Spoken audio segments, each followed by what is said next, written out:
ధర్మం కోసం యుద్ధం చేయమని చెప్పిన అతన్ని మించిన వీరుడెవరు? చెప్పడం కాదు, నీ గ్రంథాల్లో గతంలో పాయాసం, గుర్రం అండ్ భూతం అని అంటే ఇప్పుడు కాదు, 5గురు వచ్చారట. రాముడు తండ్రి మొదటి తండ్రి అగ్నట, రెండవ తండ్రి దశరథుడు, మూడవ తండ్రి జటాయువు, నాలుగవ తండ్రి విశ్వామిత్రుడు, 5వ తండ్రి జనకుడు. ఆహా, ఎంత బాగుందరా పాట. మీ అందరూ రెడీనా? బాగా వినండి. అనగనగనగనగనగనగా ఒక రాజు ఉన్నాడు. ఆ రాజు పేరు దశరథుడు. దశరథుడికి బిడ్డలు లేకపోతే ఏం జరిగిందంటారా? అశ్వమేధ యాగం చేస్తే గుర్రం ఉన్నది. ఈ గుర్రం దగ్గరికి ఎవరిని పంపాడంటే కౌసల్యాదేవిని పంపి రాత్రంతా ఏం జరిగిందో తెలుసా? చెప్తే ఆశ్చర్యపోతారు. గుర్రం ఏమైందంటే, గుర్రం టనాటన్ చేస్తే అక్కడ ఏం జరిగిందంటే రాముడు పుట్టాడంట. ఇది నమ్మగలరా మీరు? ఇది ఆశ్చర్యం కదా? దిస్ ఈజ్ టనాటన్ ధర్మం. నాకు తెలిసి ఇంకా చాలా చేస్తాను. నా ఆలోచన ఏంటంటే వారి గ్రంథాల్లో ఉన్న అన్ని కొంపునంత రాముడి మీద, ఆ దశరథుడి మీద, రామాయణం మీద మీకు ఎంత అసహ్యం కలుగుతుందో ఈ మాటలు విన్న తర్వాత మీకే తెలుస్తుంది. ఆ సందర్భాలు ఏటో, ఆ కౌశల్య గారి సందర్భాలు, రామాయణంలో అసలు రాముడి పుట్టుక ఒకసారి మీకు నేను చెప్పాలని నేను అనుకుంటున్నాను. ఉత్తమాశ్వమును ఉపస్తంభమును కట్టిరి. కౌశల్య ఆ అశ్వమునకు ప్రదక్షిణం చేసి దానిని 3 కత్తులతో చంపెను. ధర్మ శ్రద్ధావతి యగు కౌశల్య స్థిరమైన చిత్తముతో ఒక రాత్రి ఆ అశ్వమున శాస్త్రోక్త రీతిని నివసించెను. దీన్ని అశ్వమేధ యాగం అంటారు. ఈ అశ్వమేధ యాగంలో చాలా ఏమంటారంటే కొన్ని పశువుల్ని అశ్వమేధ యాగంలో వాడినట్టుగా చంపినట్టుగా తెలుస్తుంది. ఇకపోతే గుర్రం ఒకటి ఉందండి. అశ్వమేధ యాగంలో ఒక గుర్రాన్ని ఏం చేస్తారంటే, ఒక గుర్రాన్ని రాత్రంతా ఎవరైతే అశ్వమేధ యాగం చేస్తారో తన భార్య గుర్రంతో నిద్రించాలి. ఇది జరిగిన విషయం. అశ్వమేధ యాగం గుర్రంతో మరి కౌశల్య గారు రాత్రి సైనించిన తర్వాత అశ్వమేధ యాగం అయిపోయిన తర్వాత జరిగిన సందర్భం బాలకాండ 16వ సర్గా 207 పేజ్ నంబర్ 207 తాత్పర్యం చదువుతున్నాను. దశరథుడు యజ్ఞము చేయుచుండగా ఆ యజ్ఞకుండము నుండి సాటి లేని కాంతి గల ఒక మహాభూతము ఆవిర్భవించను. దాని బల పరాక్రమములు అసాధారణములు. అది నలుపు ఎరుపు రంగుల గల వస్త్రములు ధరించెను. ఒక ఎర్రగా నుండిన దాని కంఠధ్వని దుదుంబిధ్వని వలె గంభీరముగా నుండిన మెత్తగానున్న దాని రోమములను, మీసములను, వెంట్రుకలను సింహమజూలు రంగులు ఉండిను. పర్వత శిఖరము వంటి ఔన్నత్యము గల ఆ భూతము యొక్క నడక దర్పముతో కూడిన పెద్ద పులి నడక వలె నుండిను. దాని ఆకారం సూర్యుని ఆకారం వలెను, అది ప్రజ్వలించుచున్న అగ్ని శిఖ వలెను నుండెను. ఆ భూతము తన 2 చేతులతో ఒక మేలిమి బంగారు పాత్రను ప్రియురాలైన భార్య వలె అత్యాధరముతో తీసుకుని వచ్చెను. దివ్య పాయసముతో నిండి ఉన్న ఆ బంగారు పాత్రపై వెండి మోత ఉండెను. ఒక భూతం వచ్చిందంట. యజ్ఞం చేసిన తర్వాత దేవతలు రాలే, ఒక భూతం వచ్చిందంట. భూతం ఏం పట్టుకొని వచ్చిందంటే పాయసం పట్టుకొని వచ్చిందంట యజ్ఞంలోంచి. బాగుంది. ఆ భూతము దశరథ మహారాజును చూచి ఇట్లా పలికను, రాజా, నేను ప్రజాపతి పంపగా ఇచ్చటకు వచ్చినాను. పిదప ఆ రాజు చేతులు జోడించి, పూజుడా, స్వాగతము, నీ కొరకు నేనేమి చేయదునని పలికెను. ఆ ప్రజాపత్య పురుషుడు ఇట్లు ప్రత్యుత్తరమిచ్చెను, రాజా, నీవు దేవతలను అర్చించినందుకు ఫలితముగా నేడు ఇది నీకు లభించినది. పాయసం అండి. ఓ రాజా, ఈ పాయసము దేవతలు నిర్మించినది. సంతానము నిచ్చును, ధనమునిచ్చును, ఆరోగ్యమును పెంచును. దీనిని తీసుకొనుము. నీకు పుత్రులను కలిగించి ఈ పాయసము తీసుకొనుము అని కౌశల్యతో పలికెను. దశరథుడు అప్పుడు పాయసములో సగభాగమును కౌశల్యకిచ్చెను. మిగిలిన సగభాగములోని సగభాగము అనగా 4వ భాగము సుమిత్రకిచ్చెను. మిగిలిన దానిలో సగభాగము అనగా 8వ భాగము కైకేయికిచ్చెను. మిగిలిన 8వ భాగమును మరలా ఆలోచించి సుమిత్రకిచ్చెను. ఈ విధముగా రాజు భార్యలు ముగ్గురికి వేరువేరుగా పాయసమునిచ్చెను.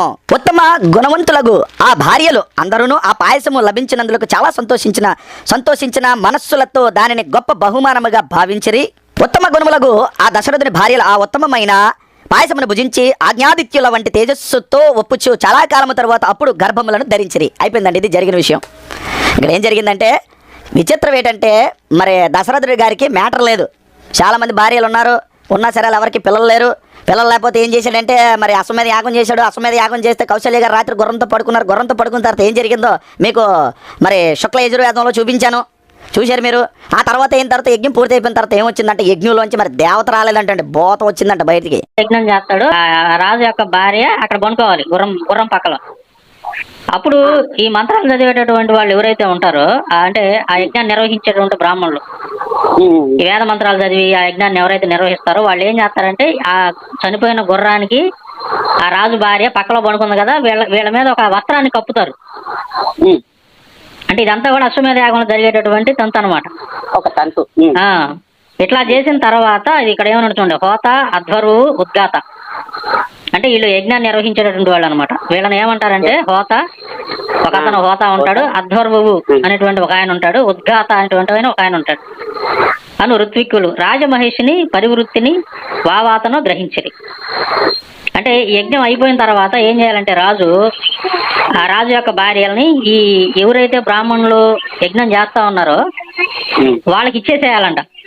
రాణి ఎవరైతే ఉంటుందో ఆ పట్ట మహిషి ఆ గుర్రం పక్కనే పడుకోవాలి. గుర్రాన్ని తన భర్తే అనుకోవాలంట. మరి గుర్రాన్ని తన భర్త అనుకుంటే ఏమేం చేయాలనేది ఇక ప్రత్యేకంగా చెప్పాలంటే అవసరం లేదు, ముఖ్యంగా పెళ్ళైన భార్యాభర్తలకి. అంటే దేవుళ్ళు ఇప్పుడుదా మనం నమ్మినటువంటి హిందూ మతంలో ఉన్నటువంటి ఈ గ్రంథాలు, ఈ దేవుళ్ళు ఇదేంద్ర బాబు ఎంత చండాలంగా ఉందని చెప్పి కొంతమంది నాస్తికులుగా మారిపోతున్నారు.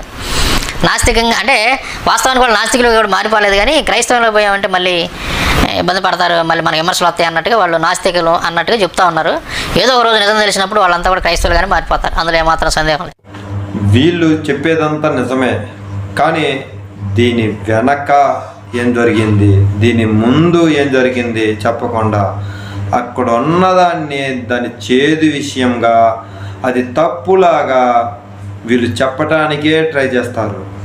అది ఎలాగంటే బైబిల్లో ఎన్ని చెడులున్నా కానీ ఆ చెడుల్ని మాయం చేసి, ఆ చెడుల్ని పేజీలు తిరగేసి ఎక్కడో అక్కడక్కడ పొలలు ఎరుకున్నట్టు ఇదిగో ఇక్కడ మంచి ఉంది, మంచి ప్రపంచవ్యాప్తంగా ఏ గ్రంథాలలో లేదు అని డప్పు కొట్టుకొని మైకుల్లో సొల్లు కోతలు కూసినట్టు నా గ్రంథాలలో ఏరుకొని వచ్చి చెప్తే ఎలాగరా?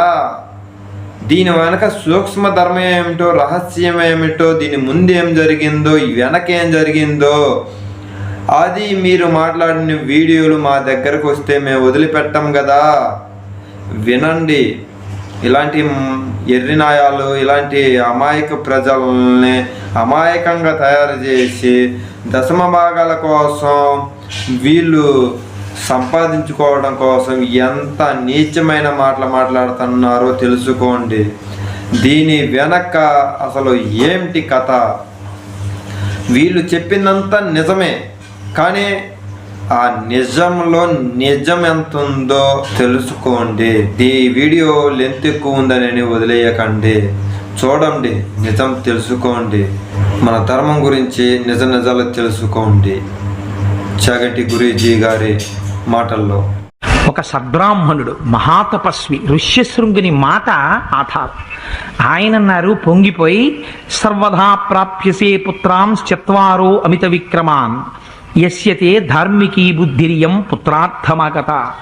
ఎప్పుడైతే నువ్వు ఇంత ధార్మికమైనటువంటి బుద్ధితో ప్రవర్తించావో నీకు సంతానము కలగకపోవడానికి ప్రతిబంధకమైనటువంటి పాపమును తొలగించుకోవడానికి వేదము చేత చెప్పబడినటువంటి ఒక యాగమును చెయ్యాలనేటటువంటి ధార్మికమైన బుద్ధి నీ యందు ప్రసరించిందో దాని చేత సమస్త మంగళములు ప్రారంభమవుతున్నాయి. మనకి ఏదైనా కష్టం వస్తే భగవానుని నిందించడం, ఏదైనా సుఖం వస్తే పొంగిపోవడం కాదు. రామాయణం మనకి నేర్పుతుంది. తనకి కష్టం వచ్చినా మళ్ళీ పరమేశ్వరుడి పాదములే పట్టి, పెద్దల పాదములు పట్టి, గురువుల పాదములు పట్టి ఆ కష్టము నుంచి పైకి వచ్చేటటువంటి మార్గాన్ని రామాయణం మనకి చూపించింది. దశరథ మహారాజు గారు వెళ్ళి ఋష్యశృంగుని పాదములు పట్టి ప్రార్థన చేస్తే ఆయన అన్నారు, నువ్వింత ధర్మ మార్గములో ప్రవర్తించావు కాబట్టి, నీకు యాగము చెయ్యాలన్న ఆలోచన వచ్చింది కాబట్టి ఆ యాగము జరిగి తీరుతుంది. యాగము జరుగుతుంది, దానితో పాటుగా నీకు 9 కుమారులు జన్మిస్తారు. ఎటువంటి కుమారులు? మహాశూరులు, విద్వాంసులు, లోకము చేత కొనియాడబడేటటువంటి 9 కుమారులు కలుగుతారన్నారు. ఏనాడైతే ఋష్యశృంగ మహర్షి యొక్క అనుగ్రహం కలిగిందో ఆనాడే దశరథ మహారాజు గారికి సంతానం కలిగినట్టు లెక్క. యథార్థానికి ఆయన మాట నిజమవడం కోసమని ఒక క్రతువు అనుషంగికంగా జరిగింది యథార్థం చెప్పాలంటే. అందుచేత ఆ మహానుభావుడు ఆశీర్వచనం చేశారు. చేసిన తరువాత చైత్రమాసంలో చిత్రా నక్షత్రంతో వచ్చేటటువంటి పౌర్ణమి నాడు యాగాశ్వాన్ని తీసుకొస్తారు. ఆ యాగాశ్వాన్ని తీసుకొచ్చి ఒక స్తంభం వేసి ఆ స్తంభానికి కడతారు. కట్టిన తరువాత బంధనం అంటారు. కట్టి దానికి ప్రోక్షణ చేస్తారు, తర్వాత స్నాపన చేస్తారు, తర్వాత విమోచన చేస్తారు. దానికి సంప్రోక్షణ చేసి నీళ్లు జల్లి కడిగి ఆ తరువాత ఆ గుర్రాన్ని విడిచిపెడతారు. 12 నెలల పాటు, 1 సంవత్సరం పాటు ఆ గుర్రం తిరుగుతుంది. దాని వెనకాతల మహాశూరులైనటువంటి వారు, బ్రహ్మ, ఆధ్వర్యువు మొదలైనటువంటి వాళ్ళు కూడా బయలుదేరి వెడతారు. వెళ్ళి ఆ యాగానికి అనుషంగికంగా ముందు ఆ అశ్వం సంవత్సరం పాటు తిరిగి వెనక్కి రావాలి. వసంతకాలంలో బయలుదేరింది, చైత్ర బహుళ పూర్ణిమ నాడు బయలుదేరి వెళ్ళింది. దీనికి అనుషంగికంగా గుర్రం బయలుదేరేటప్పుడు సాంగ్రహకరణి అనేటటువంటి ఒక ఇష్టి చేస్తారు. ఆ ఇష్టి చేసిన తరువాత గుర్రం బయలుదేరి వెడుతుంది. వెళ్ళినటువంటి గుర్రం 12 నెలల తర్వాత మళ్ళీ తిరిగి రాజు దగ్గరికి వస్తుంది. ఆ రాజు దగ్గరికి గుర్రం తిరిగి వచ్చే సమయానికి ఫాల్గుణ మాసంలో అమావాస్య తిథి నాడు మళ్ళీ, అంటే వచ్చే చైత్రమాసం ప్రారంభమవుతోందనగా 2వ సంవత్సరపు చైత్రమాసానికి ముందు రాజు యాగశాల ప్రవేశం చెయ్యాలి. ఆ యాగశాల ప్రవేశం చేసే ముందు బ్రహ్మ, హోత, ఆధ్వరువు మొదలైనటువంటి వారిని వరిస్తారు. అందులో ఋష్యశృంగ మహర్షిని బ్రహ్మగా వరించారు. ఆధ్వర్యువుగా వశిష్ఠ మహర్షిని వరించారు. ఆ వశిష్ఠ మహర్షి దగ్గరికి వెళ్ళి వారి పాదములు పట్టి ప్రార్థన చేసి దశరథ మహారాజు గారు ఒక మాట అంటారు. పునఃప్రాప్తే వసంతేతు పూర్ణ సంవత్సరో భవత్ ప్రసవార్థం గతో యష్టం హయమేధేన వీర్యవాన్. వసంతమాసం మళ్ళీ తిరిగి వచ్చేసింది. 6 ఋతువులు గడిచిపోయాయి. తిరిగి మళ్ళీ గుర్రం వచ్చింది. యాగశాల ప్రవేశం చేసి నేను అశ్వమేధ యాగాన్ని ప్రారంభం చెయ్యాలి. నా పురోహితులలో శ్రేష్ఠుడవైనటువంటి వాడా, నా మనస్సు ఎరిగినవాడా, సర్వకాలములయందు నా హితమును కోరుకునేటటువంటి స్వభావం ఉన్నవాడా, ఓ వశిష్ఠ మహర్షి, నువ్వు దైవముతో సమానమైనటువంటి వాడివి. నిన్ను ప్రార్థన చేస్తున్నాను. నాయందు అనుగ్రహించి నాకు సంతానము కలగడం కోసమని ఈ ఇష్టి ఏ విధమైనటువంటి ఇబ్బందులు లేకుండా, ఏ విధమైనటువంటి ప్రతిబంధకములు ఎదురు కాకుండా ఈ యాగము నడిపించవలసినటువంటి బాధ్యత నీ భుజస్కంధముల మీద ఉంచుతున్నానని ఆయనని ఆధ్వర్యువుగా వరించారు. ఒకసారి ఆధ్వర్యువుగా వరించిన తరువాత యాగం పూర్తయిపోయేంత వరకు రాజు స్వతంత్రించి తనకు తానుగా ఏదీ చెయ్యకూడదు. ఇంకా పనులన్నింటినీ కూడా ఆధ్వర్యువే నిర్వహిస్తారు. అందుకని వశిష్ఠ మహర్షి ఆశీర్వచనం చేశారు, తప్పకుండా యాగం పూర్తవుతుంది, రాజా నీ మనోరథం ఈడేరుతుంది. పూర్వకాలంలో మనకున్న సంప్రదాయం ఇది. భారత జాతి గర్వించదగ్గ మహోత్కృష్టమైనటువంటి సంప్రదాయం ఎక్కడుందంటే, మనకి ఏదైనా కష్టం వచ్చిందనుకోండి, ఆ కష్టాన్ని భగవంతుడి పాదములు పట్టి, గురువుల పాదములు పట్టి, పెద్దల పాదములు పట్టి గట్టెక్కడం మనకి చేతనవును తప్ప అన్యమార్గములను పట్టి వెళ్ళడం మనకి చేత కాదు. వర్షాలు పడకపోతే ఋష్యశృంగ మహర్షి యొక్క కాళ్ళు పట్టుకున్నారు. సంతానం కలగకపోతే వశిష్ఠ మహర్షి యొక్క కాళ్ళు పట్టుకున్నారు. ఒక యాగం చేశారు. తప్పించి వేరు ప్రక్రియలు, యజ్ఞయాగాదుల్ని తిరస్కరించడం, వేదము చెప్పినటువంటి ప్రమాణాన్ని తిరస్కరించడం, ఇటువంటివి భారత జాతి యొక్క సంస్కారములు కాదు. అందుకే ఎంతకాలం రామాయణం నిలబడుతుందో అంతకాలమే మన ఆర్ష ధర్మం నిలబడుతుంది. ఎంతకాలం ఆర్షధర్మం నిలబడుతుందో అంతకాలం మనం గర్వంగా రామాయణానికి వారసులమని చెప్పుకోగలిగినటువంటి అర్హత మనకి మిగులుతుంది. ఆనాడు వశిష్ఠ మహర్షి ఆధ్వర్యువుగా వరింపబడితే దశరథ మహారాజు గారి చేత ఆ మంత్రుల్ని, సేనాపతుల్ని వాళ్ళందరినీ పిలిచారు. పిలిచి దశరథ మహారాజు గారికి మిక్కిలి ఇష్టుడైనటువంటి సుమంత్రుడనేటటువంటి మహర్షిని పిలిచి ఒక మాట చెప్పారు. సరయూ నదికి ఉత్తర దిక్కున యాగశాల నిర్మాణం చెయ్యండి. ఈ సమస్త దేశాలలో ఉన్నటువంటి రాజులను కూడా యథోచితంగా ఆహ్వానించండి. సమస్త దేశములలో ఉన్నటువంటి చాతుర్వర్ణములకు సంబంధించిన కొన్ని వేల మంది ప్రజలు రావాలి.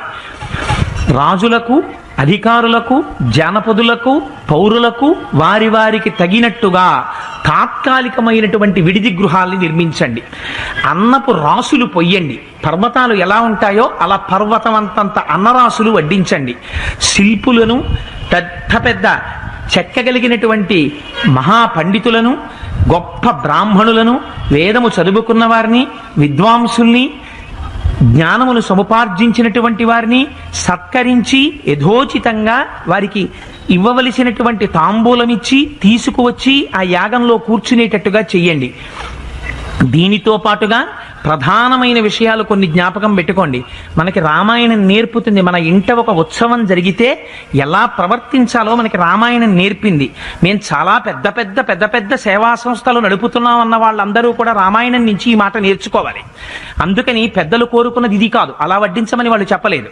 అందుకని జానపదులైన రమణ మహర్షి ఒక మాట చెప్తుండేవారు. పల్లెటూళ్ళ నుంచి వచ్చినటువంటి వాళ్ళకేం తెలియదు పాపం. ఆ పిల్లల్ని ఒళ్ళో పెట్టుకుని వచ్చి ఎదురుగుండా కూర్చుంటే వాళ్ళు మలమూత్రాలు విసర్జించేవారు. ఆ పల్లెటూరి వాళ్ళకి ఏం తెలియదు, ఎదురుగుండా కూర్చుంటే మలమూత్రాలు విసర్జిస్తున్నారు, భగవాన్కి ఇబ్బందిగా ఉంటుందని వాళ్ళని వెనక్కి కూర్చోపెట్టి పట్టణాల్లో నుంచి వచ్చిన వాళ్ళని ముందు కూర్చోపెట్టేవారు. భగవన్ అనేవారు, ఏమి మీరు పుట్టినప్పుడు మీకు తెలుసా, జ్ఞానంతో పుట్టారా? మనం అమ్మ ఒడిలో మలమూత్రములు విసర్జించలేదా? వారిని ఎందుకు వెనక్కి కూర్చోపెడతారు, వారిని ముందుకు తీసుకొచ్చి కూర్చోపెట్టండి అనేవారు. ఇది వారి ఆశయం. ఇది జ్ఞాపకం పెట్టుకోవాలి మనం. అందుకని వడ్డన చేసేటప్పుడు ఎంత జాగ్రత్తగా వడ్డించాలో వశిష్ఠ మహర్షి నేర్పారు. ఇవాళ అన్నింటికన్నా మనకి చాలా సులువైంది ఏది అంటే వడ్డన విషయంలో మనకున్నంత చులకన భావం ఇంకా దేంట్లోనూ ఉండదు. ఏదో కవ్వడి అని పూర్వకాలంలో 2 చేతులతోటి బాణములు వేసేవాడు ఉంటాడే సవ్యసాచి, అలా 2 చేతులతో గరిట్లు పట్టుకుని వచ్చినటువంటి వాడు ఏదో ముష్టివాడు వచ్చినట్టు కంచం పట్టుకు నిలబడితే ఎడం చేత్తో కుడి చేత్తో వడ్డన చేస్తుంటారు. పిలవడం ఎందుకు, అటువంటి వడ్డన చెయ్యడం ఎందుకు? నతు లీలయ, నీ ఇష్టం వచ్చినట్టు అశ్రద్ధతో వడ్డన చెయ్యకు. వడ్డన చేసేటప్పుడు అంత జాగ్రత్తగా వడ్డించు. ఎంత గొప్ప మాట చెప్పాడో చూడండి మహానుభావుడు వశిష్ఠుడు. ఇంటికి వచ్చిన వాళ్ళకి మనం ఒక ఫంక్షన్ అనేది పెట్టిన వాళ్ళకి ఎంత విలువగా వాళ్ళు చూసుకోవాలో, ఎంత మంచిగా వాళ్ళకి భోజనం పెట్టాలో అనే దగ్గర నుంచి నేర్పింది నా సనాతన ధర్మం. మీ బైబిల్ ఏం నేర్పింది? ఏం లేదు. ఈ చాతుర్వర్ణముల వారిని కూడా భోజనానికి పిలవండి. వాళ్ళందరూ కూడా వచ్చి భోజన పదార్థాలని స్వీకరించడం కోసమని పంక్తులలో కూర్చుంటారు. కూర్చున్నప్పుడు ఎవరైనా ఒక్కొక్కరు కామమునకు క్రోధమునకు వశులై మాట్లాడకూడనటువంటి మాట వారు మాట్లాడచ్చు. మీరు మౌనంతో నవ్వుతూ ఊరుకోండి తప్ప ఎవరిని మీరు అవమానించే ప్రయత్నం చెయ్యకండి. పంక్తి భోజనం పెట్టినప్పుడు సర్వసాధారణంగా కనిపించేటటువంటి విషయం. 10 మంది ఒక చోట చేరితే అందరి మనస్తత్వాలు ఒక్కలా ఉండవు. ఒక్కొక్కడు ఒక్కొక్కలా ప్రవర్తిస్తాడు. లోపల నుంచి కామక్రోధములు విజృంభించి ఒక మహర్షి ఎలా దర్శనం చేసి మాట్లాడాలో అలా మాట్లాడారు వశిష్ఠుడు. కామక్రోధములు విజృంభించి ఒకడు ప్రవర్తించకూడని రీతిలో ప్రవర్తించవచ్చు. కానీ మీరు మాత్రం అప్పుడు రాజభటులమని, రాజాధికారులమని, సైన్యాధికారులమని, మంత్రులమని మరిచిపోండి. మీరు ఉపేక్షించండి. ఒక్క నవ్వు నవ్వండి. వారిని ఎవ్వరినీ అవమానించకండి. ఎందుకని చాతుర్వర్ణముల వారు ఎవరైనా సరే వచ్చి ఒక్కసారి భోజనం చెయ్యడం కోసమని పంక్తిలో కూర్చున్నాడా వాడు అతిథి దేవోభవ. అన్నం తినడానికి కూర్చున్నవాడు అతిథి సాక్షాత్ భగవానుడి యొక్క స్వరూపం. ఎట్టి పరిస్థితులలోనూ ఎవ్వరినీ అవమానం చెయ్యకండి.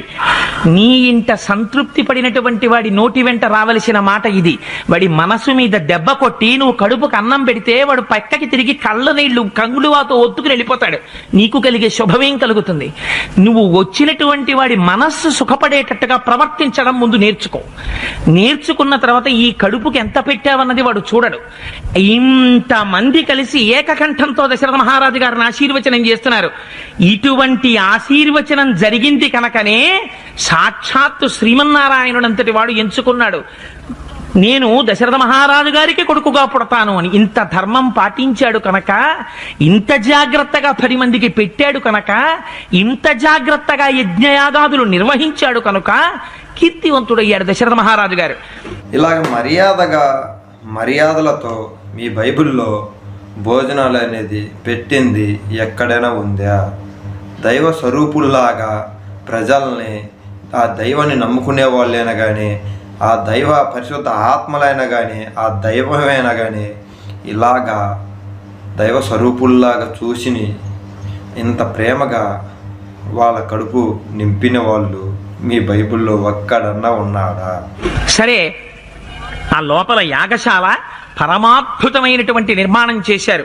ఆ యాగశాల నిర్మాణం చేసేటప్పుడు ఏ శాఖ వారైతే ఆ శాఖ వారికి తగినట్టుగా అక్కడ యూపస్తంభములని, ఆ యూపస్తంభములు ఉంటాయి. ఆ యూపస్తంభములను పాతేటప్పుడు 21 యూపస్తంభములతో కూడినటువంటి యాగశాల నిర్మాణం చేస్తారు. అంటే యాగశాలలో 21 యూపస్తంభములు ఉంటాయి. మారేడు కర్రలతో చేసినటువంటివి 6 యూపస్తంభములు ఉంటాయి. మోదుగు కర్రలతో చేసినటువంటివి 6 ఉంటాయి. చండ్ర కర్రలతో చేసినటువంటివి 6 ఉంటాయి. అక్కడికి 18. దేవదారుతో చేసినటువంటివి 2 ఉంటాయి. శ్లేష్మాతక కర్రతో చేసినటువంటిది 1 ఉంటుంది. 21 యూపస్తంభములను కడతారు. అంటే ఆయన శుక్ల యజుర్వేద శాఖకి చెందినవాడు దశరథ మహారాజు గారు. అందుకని దానికి అనుగుణంగా అక్కడ అగ్నిని పెట్టేటటువంటి ఆ వేదిని కూడా నిర్మాణం చేశారు. చేసి ఆ 21 యూపస్తంభములను కూడా బంగారముతో అలంకారం చేశారు. వాటికి వస్త్రములు కట్టారు. కట్టి దానికి 8 వేపుల అంచులు ఉండేటట్టుగా శిల్పులు వాటిని అందంగా చెక్కారు. ఒక యూపస్తంభమునకు మధ్య బారెడు దూరం ఉండాలి. ఎంత దూరం ఉండాలో అంత దూరం ఉండేటట్టుగాను చక్కగా చెక్కారు. హోమం జరుగుతుంటే హవిస్సు ఇంత పిసరు కూడా వేదికి బయట పడేది కాదుట. అంత అందంగా యాగం చేశారు. యాగాలు చేశాం అనేటప్పుడు యాగం చూస్తుంటే, యాగం తెలియని వాడికి కూడా ఆ మంత్రం నడుస్తుంటే, స్వాహ అనేటప్పటికీ ఆ హవిస్సు వేస్తుంటే, నెయ్యి పడుతుంటే, అగ్నిహోత్రం జ్వలిస్తుంటే చూసినటువంటి వాడికి అమ్మ బాబోయ్ ఏమి యాగం రా అని 2 చేతులతో ఇలా నమస్కరించేయాలి. అలా చేసేవారు పూర్వం. అంత అద్భుతంగా యాగం జరుగుతోందిట. ఈ యూపస్తంభములన్నింటినీ పాతారు. ఆయా దేవతలకు ఏ ఏ స్వరూపాల్ని తీసుకొచ్చి అక్కడ కట్టాలో అలా కొన్ని అరణ్య మృగాల్ని తీసుకొచ్చి కట్టారు. కొన్ని గృహాలలో ఉండేటటువంటి మృగాల్ని తీసుకొచ్చి కట్టారు. కొన్ని జలచరాల్ని తీసుకొచ్చి కట్టారు. కొన్ని పక్షుల్ని తీసుకొచ్చి కట్టారు. కొన్ని పావుల్ని తీసుకొచ్చి కట్టారు. అక్కడ శుక్లయజుశాఖకి చెందినటువంటి వాడు కనుక దశరథ మహారాజు గారు చెయ్యనము అంటారు. అక్కడ పెట్టేటటువంటి అగ్ని వేదికలకి ఇటకలు పేరుస్తారు. ఆ ఇటకలు పేర్చడానికి చెయ్యనము అని పేరు.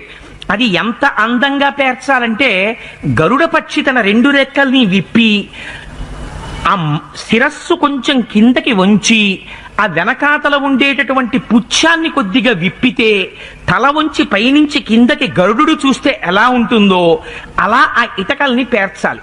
ఆ ఇటకల్ని పేర్చడంలో సమర్థత ఉండాలి. అటువంటి చయనం చేశారట. చేసిన తరువాత అప్పుడు చిట్ట చివర తీసుకొచ్చి దశరథ మహారాజు గారి యాగాశ్వాన్ని తీసుకొచ్చి యూపస్తంభానికి కట్టారు. కట్టిన తరువాత అందులో కొన్ని మృగాల్ని బలిచ్చేస్తారు. మిగిలినటువంటి మృగాలు కొన్నింటిని ఆ అగ్నిహోత్రాలు ఉండేటటువంటి వేదికలకి ప్రదక్షిణం చేయించేసి ఆ వేది పక్క నుంచి విడిచిపెట్టేస్తారు. ఈ యాగాశ్వాన్ని తీసుకొచ్చి కట్టారు. కట్టిన తరువాత ఇప్పుడు అందరికన్నా గొప్ప బుద్ధితో ప్రవర్తించవలసినటువంటిది పట్టమహిషి.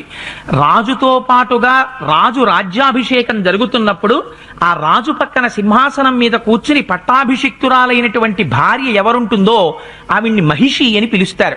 మహిషి కౌసల్య. అందుకని కౌసల్య పక్కన సుమిత్ర కైకలు ఉండవచ్చు, కానీ ప్రధాన పాత్ర కౌసల్యది. కౌసల్య అక్కడికి వచ్చింది. వచ్చి ధర్మబద్ధమైనటువంటి మనస్సుతో నా భర్త ఇంత మహోత్కృష్టమైనటువంటి యాగాన్ని చేస్తున్నాడు, దీని వలన మాకు ఫలితము కలగాలి, బిడ్డలు కలగాలి, మా వంశం నిలబడాలి అని సర్వోత్కృష్టమైనటువంటి మనస్సుతో సంతోషంతో ఏ విచారం లేకుండా భయపడకుండా మనస్సులో అన్యభావన లేకుండా కౌసల్యాతం హయం తత్ర పరిచర్య సమంతతః కృపాణైర్విశేషైనం త్రిభిః పరమయా ముదా చాలా ముదితమైనటువంటి మనస్సుతో కూడుకున్నదై 3 కత్తులు తీసుకుని ఆ యాగాశ్వం ఏదైతే ఉందో ఆ యాగాశ్వాన్ని వధించింది. ఆ యాగాశ్వం కింద పడిపోతుంది. కొందరన్నారు అంతకు ముందే వధించబడినటువంటి అశ్వాన్ని 3 సార్లు కత్తితో గీతలు పెడుతుంది అన్నారు. మరికొందరన్నారు కాదు అంతకు ముందు వధింపబడినటువంటి యాగాన్ని మహిషి వెళ్లి బంగారు సూదులు దాని శరీరంలో గుచ్చుతుంది అన్నారు. మొత్తానికి ఆ యాగాశ్వాన్ని 3 కత్తులను చేతపట్టి కౌసల్యాదేవి వధించింది. కౌసల్యాదేవి అశ్వాన్ని వధించింది. మీ ఎందుకు సనాతన ధర్మంలో ఇవన్నీ మీరు ఎందుకు దాచిపెడతారు అనేలాగా మన పిచ్చి కుక్కలాగా అరుస్తున్నారు కదా ఈ క్రైస్తవులు. మీరు చెప్పడం కాదు, మా గ్రంథాలలో ఏమి జరిగిందో ఏమి ఉందో పోసకుచ్చినట్టు మేము ఫస్ట్ పేజీ నుంచి లాస్ట్ పేజీ వరకు చెప్తున్నాం. మీ గ్రంథాలలో నీ బైబిల్లో ఇలాగా ఫస్ట్ పేజీ నుంచి లాస్ట్ పేజీ వరకు చెప్పే దమ్ము ఉందే. వధించిన తరువాత చెయ్యవలసినటువంటి ఒక పరమ పవిత్రమైనటువంటి క్రతు ఉంటుంది. ధర్మబద్ధమైనటువంటి మనస్సుతో కోరిక తీరడం కోసమని ఆ శరీరం ప్రాణం విడిచిపెట్టేసినటువంటి ఆ గుర్రాన్ని ఒక రోజు రాత్రి ఒక శాలలో ఉంచుతారు. ఉంచిన తరువాత ఆ శాలలో ఆ గుర్రంతో పాటుగా మహిషి కూడా పక్కన పడుకుని ఉండాలి. ఒక చోట అయితే అన్నారు, తన భర్తని ఎంత ప్రేమతో కౌగిలించుకుంటుందో అది మరణించిన గుర్రము కాదన్న భావనతో భర్తనే కౌగిలించుకున్నట్టుగా కౌగిలించుకొని పడుకోవాలి. పడుకుంటే హోత, ఉద్గాత, ఆధ్వర్యువు మొదలైనటువంటి వారు వచ్చి ఇద్దరి మీద పట్టు వస్త్రం కప్పుతారు. ఒక చోట అన్నారు, ఆ పక్కనే వేదమంత్రములను పఠిస్తూ యాగశాలలో ఒక మరణించినటువంటి గుర్రం ఉన్న చోట నేనున్నానన్న భావన లేకుండా పట్టమహిషి రాత్రంతా గడపాలి. పక్కన సుమిత్రా కైకలు కూడా ఉండి ఉండవచ్చు, ప్రధాన పాత్ర కౌసల్యది. అందుకని ఆవిడ అంత జాగ్రత్తగా ఆ పశు విససనం చేసింది. చేసిన తరువాత మరునాడు ఉదయం దశరథ మహారాజు గారు ఒక మహోత్కృష్టమైనటువంటి విషయాన్ని చెయ్యవలసి ఉంటుంది. ఎవరైతే ఈ యాగాన్ని చేయించారో ఆ యాగం చేయించినటువంటి మహానుభావులైనటువంటి హోత, ఆధ్వర్యువు, ఉద్గాత, బ్రహ్మ ఇటువంటి వారిని పిలిచి ఆ ఋత్విక్కులకి 4 భార్యల్ని దానం చేసేస్తాడు. వాళ్ళ పాపాలు కడుక్కోవడం కోసం ఒక మూగజీవిని చంపి అనేలాగా వాళ్ళు చంపారు. కానీ ఆ మూగజీవికి దేవతల్లాగా ఒక స్థానం ఇచ్చారు. తర్వాత దశరథ మహారాజు భార్యలో ఆ గుర్రాన్ని సొంత భర్తలాగా కౌగులించుకోవాలి. కౌగులించుకున్న తర్వాత చనిపోయిన ఆ గుర్రం దగ్గరకు పోయి సొంత భర్తలాగా కౌగులించుకోవాలంటే ఎంత పతివర్త తత్వం ఉండాలి. ఆ కౌగులించుకున్న తర్వాత వాళ్ళ మీద ఒక పట్టు వస్త్రం అనేది కప్పుతారు. ఆ మరుసటి రోజు మళ్ళీ అక్కడే ఉన్న యజ్ఞం చేసే ఆ బ్రాహ్మణులకి ఆ 4 భార్యలని అక్కడ వాళ్ళకి దానం చేయాలి. వాళ్ళ పాపం తొలగిపోవాలంటే దశరథ మహారాజు సొంత భర్త ఉండంగా ఆ చనిపోయిన అశ్వాన్ని కౌగులించుకోవటం అనేది ఆ భార్యలకి ఎంత బాధాకరంగా ఉంటుంది, ఆ దశరథ మహారాజుకి ఎంత బాధాకరంగా ఉంటుంది. మళ్ళీ ఆ మరుసటి రోజు ఆ భార్యలని బ్రాహ్మణులకి దానం ఇవ్వాలంటే ఎంత బాధాకరంగా ఉంటుంది. అలాంటి శిక్ష అనేది వాళ్ళు అనుభవిస్తేనే వాళ్ళ పాపం అనేది తొలగిపోయి వాళ్ళకి సంతానం కలుగుతుంది. ఇది దీని అర్థం. ముందు ఏం జరిగేది, తర్వాత ఏం జరిగేది చెప్పకుండా అక్కడ ఏదో ఒకటి పట్టుకొని మీరు చెప్పడం అనేది చాలా ద్రోహం. దీనికి మాత్రం శిక్ష అనుభవిస్తారు. 4 భార్యలని దానం చేసేటప్పుడు తనతో పాటుగా సింహాసనం మీద కూర్చుని పట్టాభిషేకం పొందినటువంటి పట్టమహిషి ఎవరుంటుందో ఆవిడ్ని మహిషి అంటారు. కనుక కౌసల్యని దానం చేసేసాడు ఒకరికి. ఉపేక్షిత భార్య ఉంటుంది, ఆ ఉపేక్షింపబడినటువంటి భార్యని పరివృత్తి అంటారు. ఆ పరివృత్తిని ఒకరికి దానం చేసేస్తారు. 3వ భార్య ఉంపుడు కత్తి ఉంటుంది, ఆ ఉంపుడు కత్తిని వావాత అని పిలుస్తారు, ఆవిడ్ని ఒకరికి దానం చేసేస్తారు. ప్రభువుకి పాత్ర అందించడానికి ఒకరు ఉంటారు, అలా ఉన్న వారిని పాలాకలి అని పిలుస్తారు. ఆ పాలాకలిని ఒకరికి దానం చేసేస్తారు. దానం చేసేసిన తర్వాత దానం పుచ్చుకున్నటువంటి బ్రాహ్మణులు ఋత్విక్కులు ఆ 4 తిరిగి రాజుకి ఇచ్చేసి రాజు దగ్గర ఆ 4 స్త్రీలకి సంబంధించి ఇంత ద్రవ్యము అని వారు కోరుకున్నది కాదు.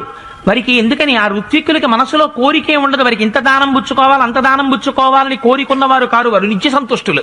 అందుకని దానికి ప్రతిగా ప్రభువు ఏం చేస్తాడంటే తిరిగి తన యొక్క భార్యల్ని తాను తీసుకుని ఆ బ్రాహ్మణులకు ఆ ఋత్విక్కులకు దానాలు చేస్తాడు. ఆ దానాలు పొంది వారు తిరిగి రాజు యొక్క భార్యల్ని రాజుకు అప్పచెప్తాడు. అప్పచెప్పిన తరువాత అప్పుడు ఆ హోమంలో ఆ అశ్వమేధ యాగంలో ఒక ప్రధానమైనటువంటి క్రతువు జరుగుతుంది. ఆ క్రతువు అన్నిటికన్నా కూడా చాలా ప్రధానంగా జరగవలసినటువంటిది. ఏది అది అంటే ఆ గుర్రం యొక్క శరీరంలో ఉండేటటువంటి ఒక భాగానికి వప అని పేరు. అందులో ఋత్విక్కుల్లో అపారమైనటువంటి జ్ఞానము కలిగిన వాడు, ఇంద్రియ నిగ్రహము కలిగినటువంటి వాడు, వేదాధ్యయనము చేసినటువంటి ఒక మహానుభావుడైనటువంటి బ్రాహ్మణుడు ఆ గుర్రము యొక్క శరీరంలోంచి ఆ వప అనేటటువంటి భాగాన్ని పైకి తీస్తారు. తీసి దాన్ని సశాస్త్రీయంగా అగ్నిహోత్రంలో కాలుస్తారు. కాలుస్తున్నప్పుడు పక్వం చేస్తున్నప్పుడు ఆ వపలోంచి ధూమం బయటికి వస్తుంది. ఆ పొగ దగ్గరికి వచ్చి దశరథ మహారాజు గారు నిలబడాలి. నిలబడి ఆ వప కాలుతున్నప్పుడు దాంట్లోంచి వచ్చేటటువంటి పొగని రాజు పీల్చాలి. దీనికే అశ్వమేధ యాగం అని పేరు. అలా పీలిస్తే ఇప్పటి వరకు తనకి సంతానము కలగకుండా ఏ పాపము ప్రతిబంధకంగా నిలబడిందో ఆ పాపము రాజు యొక్క శరీరం నుంచి తొలగిపోతుంది. మరి మేము చెప్పింది ఎక్కడ? మా గ్రంథాలలో జరిగినట్టు మేము చెబుతూనే ఉన్నాం. మేము దాచిపెట్టింది ఎక్కడ? మీలాగా దాచిపెట్టి ఎన్ని చూపించి భయపడేలాగా మీ గ్రంథాలలో ఉన్నది మీలాగా బయటికి తీసుకొని రాకుండా ప్రజల్ని అమాయకంగా గొర్రెల్లాగా తయారు చేయటం మాకు అలవాటు లేదు. కాల ఎగరేసుకొని చెబుతాం. ఇప్పుడు ఆ వపని తాను పీలుస్తాడు. పీల్చిన తరువాత ఆ మిగిలినటువంటి గుర్రము యొక్క శరీరాన్ని 16 మంది ఋత్విక్కులు కూర్చుని అశ్వాంగ హోమము అని ఆ గుర్రం శరీరంలో ఉండేటటువంటి వివిధ భాగాల్ని ప్రబ్బలి తీగలు అని ఉంటాయి. వాళ్ళ శాఖని బట్టి ఆ తీగల్ని పెట్టి ఆ ప్రత్యేకమైనటువంటి తీగల మీద ఆ పదార్థాన్ని ఉంచాలి. ఉంచి ఆ తీగల మించి తీసి దీనితో పాటుగా ముందు రోజు ఉదయం సోమ తీగలు తీసుకొచ్చి ఆ సోమరసాన్ని తీసి దాన్ని కూడా హవిస్సుగా ఇస్తారు. ఆ గుర్రం యొక్క శరీరంలో ఉండేటటువంటి భాగాల్ని తీసి ఆ హోమాగ్నిలో వ్రేలుస్తారు, హవిస్సుగా సమర్పిస్తారు. సమర్పించిన తరువాత అప్పుడు అశ్వమేధయాగం పూర్తవుతుంది. పూర్తయిన తర్వాత ప్రభువు చేయవలసినటువంటి ఒక గొప్ప పని ఉంటుంది. తనకి బ్రాహ్మణులు తాము నేర్చుకున్నటువంటి వేదంలో మంత్రాలు స్వరం తప్పకుండా ఎంత జాగ్రత్తగా క్రతువు జరగాలో అంత జాగ్రత్తగా క్రతువు చేస్తేనే యజమాని నిలబడతాడు. లేకపోతే యజమానికి ప్రమాదం వస్తుంది. యజమానికి ప్రమాదం రాకుండా కాపాడి ఆధ్వర్యవు బ్రహ్మ, హోత, ఈ మిగిలినటువంటి ఉద్దాత మొదలైనటువంటి వారు ఇతర ఋత్విక్కులు కలిసి ఇంత గొప్పగా యాగాన్ని పూర్తి చేశారు కనుక ఆ బ్రాహ్మణులు ఇచ్చినటువంటి ఫలితం ఏది ఉంటుందో దాన్ని ప్రభువు పొందుతాడు. ఏమిటి వాళ్ళు ఇచ్చిన ఫలితం? ఇప్పుడు వంశం నిలబడాలి, సంతానం కలగాలి. ఎంత కష్టపడ్డాడో చూడండి సంతానం కనడం కోసం దశరథ మహారాజు గారు. 60,000 సంవత్సరాల వయస్సు వచ్చేసింది. ఆ వయస్సులో ఇంత కష్టపడి యాగం చేసి తన రాజ్యానికి తూర్పు దిక్కున ఉన్నటువంటి భాగాన్నంతటినీ హోతకి దానం చేసేశాడు. పడమర దిక్కుకు ఉన్నటువంటి రాజ్యాన్నంతటినీ కూడా ఆధ్వర్యువుకి దానం చేసేశాడు. దక్షిణ దిక్కుకు ఉన్నటువంటి రాజ్యాన్నంతటినీ బ్రహ్మగారికి దానం చేసేశాడు. ఉత్తర దిక్కుకు ఉన్నటువంటి రాజ్యాన్నంతటినీ ఉద్గాతకి దానం చేసేశాడు. నలుగురికి దానం చేసేసి తాను ఏ భూమి లేనటువంటి వాడై నిలబడిపోయాడు. నిలబడిపోతే ఆ దానం పుచ్చుకున్న బ్రాహ్మణులు అన్నారు, ప్రభు మేమా రాజ్యాన్ని ఎలగలిగిన వాళ్ళం, ఈ భూభారం మేమా నిర్వహించగలిగినటువంటి వాళ్ళం, ఈ భూమిని పాలించవలసినటువంటి వాడివి, ఈ భూమిని పోషించగలిగినటువంటి వాడివి, ఈ భూమి యందు నివసించేటటువంటి సమస్త ప్రాణులను కాపాడగలిగినటువంటి సమర్థత కలిగినటువంటి ప్రభువువి నువ్వు. అందుకని ఈ భూమిని తిరిగి నీకు మేము దత్తత తిరిగి ఇచ్చేస్తున్నాం. దీనికి ప్రతిఫలంగా నీకు తోచినది ఏదైనా కావచ్చు. ఎందుకని దక్షిణ లేని యాగం జరగకూడదు. అందుకే యాగాలు చెయ్యడం అనేటటువంటి దాన్ని పెద్దలు ఎందుచేత నిరుత్సాహపరుస్తారో తెలుసా అండి? దాని బదులు మహావ్రతం ఏదైనా చెయ్యండి, వ్రతం ఏదైనా చెయ్యండి అని ఎందుకంటారో తెలుసా? యాగం చేస్తే అంతంత దక్షిణలు ఇవ్వాలి. ఎక్కడి నుంచి తీసుకొచ్చి ఇస్తారు అంతంత దక్షిణ? అంతంత దక్షిణ ఇవ్వలేని యాగాలు, యాగంలో ధర్మబద్ధమైనటువంటి ప్రవర్తనతో ప్రవర్తించలేకపోతే వాళ్ళు బ్రహ్మరాక్షసులై పుడతారు వచ్చే జన్మల్లో. అందుకే యాగాల జోలికి తొందరపడి వెళ్ళకండి అని చెప్తారు. అది చాలా మహానుభావులైనటువంటి వారు, వేదం చదువుకున్నటువంటి వారు, అటువంటి సమర్థత కలిగిన వారైతే వారు యాగం చేయించవలసిందే. ఆ యాగం చేయించకపోతే వర్షం ఎక్కడి నుంచి పడుతుంది? పృథివీ సస్యశ్యామలంగా ఎలా ఉంటుంది? కానీ ఎవరు పడితే వారు యాగాల జోలికి భూమిని దానం చేస్తే మహానుభావులు ఆ బ్రాహ్మణులు ఆ ఋత్విక్కులు తిరిగి ఇచ్చేశారు భూమిని అంతటిని. ఇచ్చేస్తే మొట్టమొదటి రోజున చతుష్ఠోమము అనేటటువంటి హోమం చెయ్యాలి. రెండవ రోజున ఉగ్ధ్యము అనేటటువంటి హోమం చెయ్యాలి. మూడవ రోజున అతిరాత్రము అనేటటువంటి హోమం చెయ్యాలి. ఈ 3 హోమాలతోటి అశ్వమేధ యాగం పూర్తయిపోయి రాజుగారు దానం చేసినటువంటి భూమిని తిరిగి పుచ్చుకొని దానికి బదులుగా ఈ యాగం చేయించినటువంటి ఋత్విక్కులకి 10 లక్షల గోవులను దానం చేసేట. 100 కోట్ల బంగారు నాణెములను దానం చేశాట, 400 కోట్ల వెండి నాణెములను దానం చేశాట. ఆ యాగం చూడడానికి వచ్చి కూర్చుని వేద సంబంధమైనటువంటి విషయాల గురించి అక్కడ సిద్ధాంత చర్చలు చేసినటువంటి మహాపురుషులైన బ్రాహ్మణులు ఉన్నారు. వాళ్ళందరూ అనేకమైనటువంటి విషయములను చదువుకున్నటువంటి వారు.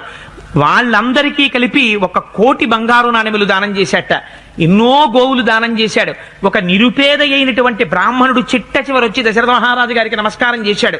వెంటనే తన చేతికున్న కంకణాన్ని తీసి దానం చేసేశాడు దశరథ మహారాజు గారు. వచ్చినటువంటి బ్రాహ్మణులు, ఋత్విక్కులు, బ్రహ్మ, ఉద్గాత, ఆధ్వర్యువు, హోత అందరూ పరవశించిపోయారు. పరవశించిపోయి, మహానుభావ దశరథ, నువ్వు చేసినటువంటి యాగం చేత మేమందరము కూడా ప్రీతి చెందాం, నీకు తప్పకుండా సత్సంతానము కలుగుతారు అని ఇప్పుడు ఋష్యశృంగ మహర్షి లేచి ఒక మాట చెప్పారు.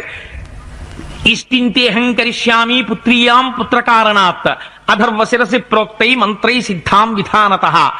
రాజా, నీకు సంతానము కలగడం కోసమని ఒక బ్రహ్మాండమైనటువంటి ఇష్టిని ఇప్పుడు నేను చేయిస్తాను, వచ్చి కూర్చో పీటల మీద.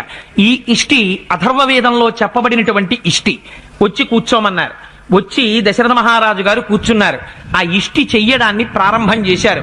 తతో దేవా సగంధర్వా సిద్ధాశ్చ పరమర్షయః భాగం ప్రతిగ్రహార్థం వై సమవేత యథావిధి. ఆ ఇష్టి జరుగుతుంటేట అందులో తమ తమ భాగములను బుచ్చుకోవడం కోసమని దేవతలు, గంధర్వులు, యక్షులు, కిన్నెరులు, కింపురుషులు అందరూ కూడా అక్కడికి వచ్చి సమావేశమయ్యారట. అందరూ ఆ గొప్పగా జరిగిన అశ్వమేధ యాగాన్ని, పుత్రకామేష్టిని చూడ్డానికి వచ్చారు. ఎవరు చేయిస్తున్నవాడు? ఏ సామాన్యమైన వాడు చేయిస్తున్నాడా? ఋష్యశృంగ మహర్షి కూర్చునున్నారు, వశిష్ఠుడు కూర్చునున్నాడు. ఇప్పుడు ఉన్న హిమాలయ పర్వతాలలో ఋషులు, మహర్షులు, యోగులు, సిద్ధపురుషులు వీళ్ళ గురించే మీకు తెలియదు, వాళ్ళ శక్తే మీకు తెలియదు. లేకపోతే స్వతంత్ర వీరులైన అల్లూరి సీతారామరాజు, భగత్ సింగ్, సుభాష్ చంద్రబోసు ఇలాగ స్వతంత్రం కోసం రక్తం ధారపోసి స్వతంత్రం కోసం యుద్ధం చేసిన మహాత్ములు విలువే మీకు ఉండదు. మరి ఇంకా చెప్పాలి, రమణ మహర్షి, వివేకానంద స్వామీజీ, త్రైలింగ స్వామి, రామకృష్ణ పరమహంస ఇలాంటి సిద్ధయోగుల గురించే మీకు తెలియదు. తెలిసినా కానీ బొక్కలు పొడిపించుకొని 3 మోకులు గుచ్చిచ్చుకొని చచ్చిపోయిన ఒక గొర్రె గురించి ప్రపంచం వ్యాప్తంగా రుద్దాలని చూస్తారు. ఈ దేశంలో ఉండి పుట్టి ఈ దేశానికే బొక్కలు పొడిపించుకున్న యేసుగాని తీసుకొని వచ్చి రుద్దాలని చూస్తారు. అక్కడ ఆ యజ్ఞం చేపించింది ఆశామాశక మనుషులు కాదు, మహర్షులు. వాళ్ళ చరిత్రలో చదువుకోండి, వాళ్ళ చరిత్రలో చదవటం చేత కాకపోతే వినండి, మీకు అప్పుడు అర్థమైంది ఈ దేశంలో మహర్షులు, ఋషులు, యోగులు, సిద్ధపురుషులు విలువేమిటో. జాబాలి కూర్చునున్నాడు, కాశ్యపుడు కూర్చునున్నాడు. ఇంతటి మహానుభావులందరూ ఆ యాగంలో ఉన్నారు. ఎందరో బ్రాహ్మణులు ఉన్నారు. అటువంటి సభలో ప్రవేశించడమే చాలు అని ఇంతమంది వచ్చి చూస్తున్నారు. అందులో ఇది జరుగుతూ ఉండగా ఈ భాగం ప్రతిగ్రహార్థం వై తమ తమ భాగములను పుచ్చుకోవడానికి అందరూ వచ్చి చేరారట. చతుర్ముఖ బ్రహ్మగారు కూడా వచ్చారు. ఎప్పుడైతే చతుర్ముఖ బ్రహ్మగారు వచ్చారో అందరూ లేచి వారికి నమస్కారం చేశారు. పెద్దవారు ఎవరైనా వచ్చి కనపడేటప్పటికీ మొట్టమొదట మనకి జ్ఞాపకం వచ్చేదేమిటి? మనం పడుతున్నటువంటి కష్టాన్ని చెప్పుకుంటాం. అందుకని బ్రహ్మగారిని చూసి వారు అన్నారు, మహానుభావ చతుర్ముఖ బ్రహ్మ, నువ్వు రావణాసురుడనేటటువంటి రాక్షసుడు చేసినటువంటి ఘోరమైన తపస్సుకి ప్రీతి చెందినటువంటి వాడవై వాడికి వరాలను ఇచ్చేసావు. ఆ వరాలను ఇవ్వడం వల్ల వాడు ఇవాళ ఎంత దారుణమైనటువంటి పరిస్థితికి తయారయ్యాడో తెలుసా? నైనం సూర్య ప్రతిపతి వార్ష్వే వాతిన మారుత చిలోర్మిమాలీతం దృష్ట్వా సముద్రోపి నకంపతే. సూర్యుడు గట్టిగా ప్రకాశించడానికి వీల్లేదు. రావణాసురుడు బయటికి వచ్చాడా, అది రోహిణీ కార్తె అవనివ్వండి, అంతగా ప్రకాశిస్తున్నామే అంటే సూర్యుడు మందంగా ప్రకాశించవలసింది. అటుగా వాడు వెళ్ళిపోతున్నాడు అనుకోండి, సముద్రం తరంగాలతో ఉండడం మానేసి సముద్రం ఏదో ఒక అద్దం పెట్టినట్టుగా తరంగాలు లేకుండా నిశ్చలంగా నిలబడిపోతుంది. అప్పటి వరకు వీస్తున్నటువంటి వాయువు రావణాసురుడు వచ్చాడనేటప్పటికీ వీచడం మానేసి, అమ్మో రావణుడు వచ్చాడని చెప్పి చాలా జాగ్రత్తగా మెల్లమెల్లగా నడుస్తుంది. అలా వాడు దిక్పాలకులందరినీ శాసిస్తున్నాడు, దేవతలను శాసిస్తున్నాడు, ఇంద్రుణ్ణి నింద చేస్తున్నాడు, అవమానిస్తున్నాడు. ఎక్కడ యజ్ఞయాగాది క్రతువులను జరగనివ్వడం లేదు. పరభార్యలందరినీ తన భార్యలుగా అనుభవిస్తున్నాడు. ఎందరినో క్షోభ పెడుతున్నాడు. ఋషుల్ని సంహరిస్తున్నాడు. దేవతల్ని బాధ పెడుతున్నాడు. బ్రాహ్మణుల్ని సంహరిస్తున్నాడు. ఎక్కడా వేదప్రోక్తమైనటువంటి క్రతువులు జరగకుండా అడ్డుపడుతున్నాడు. ఇన్ని జరుగుతున్నాయి. అందుచేత మహానుభావ ఎవరు రక్షిస్తారు? ఎవరి చేత వాడు నిర్జింపబడతాడు? నువ్వు ఏమని వరం ఇచ్చావో, వాడేం వరం పొందాడో, వాడు ఎలా సంహరింపబడతాడో, ఎప్పటికి సంహరింపబడతాడో మేమందరం బెంగ పెట్టుకుని కూర్చునున్నాం. మాకు మార్గం చెప్పవలసింది అన్నారు. అంటే చతుర్ముఖ బ్రహ్మగారు చూసన్నారు, నాకు కూడా తెలిసింది. రవయతి సత్ప్రలాపాన్ కరయతీతి ఇది రావణః. వాడు అందరినీ ఏడిపించేటటువంటి మాటలు మాట్లాడుతున్నాడు. అన్ని నాది నేను అంటున్నాడు. చెయ్యకూడని పనులన్నీ చేస్తున్నాడు. వాడు నా గురించి తపస్సు చేసి నేను ప్రత్యక్షమైనప్పుడు తపస్సు చేత నన్ను మెప్పించి వరాలు కోరుకున్నప్పుడు రాక్షసుల చేత, దానవుల చేత, యక్షుల చేత, దేవతల చేత, గంధర్వ కిన్నెర కింపురుషుల చేత మరణము లేకుండా కోరుకున్నాడు.